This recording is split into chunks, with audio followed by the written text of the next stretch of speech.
466.000 qytetarë shqiptar me të drejtë vote nuk mund të votojnë në zgjedhjet e 11 majit, pasi nuk kanë kartë identiteti të vlefshme dhe as pasaport.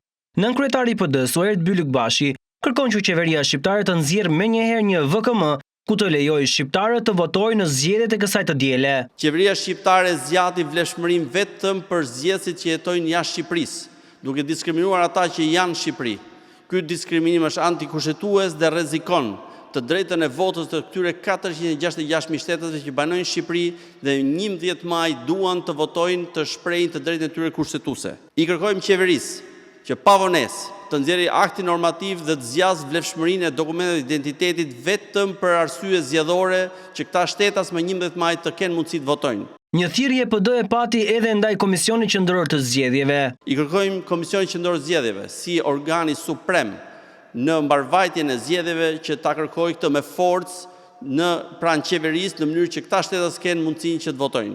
Bylykbashi kërkon që edhe vëzhguesit ndërkombëtar ta ngrenë këtë shqetësim në raportet e tyre. Gjithashtu të rreqin vëmendjen e mekanizmave ndërkombëtar për vëzhgimin e zgjedhjeve, siç është OSBE ODIRI, OSBE-ja, Këshilli i Evropës dhe çdo institucion tjetër ndërkombëtar që ta vënë në dukje këtë shkelje të drejtave shqiptarëve.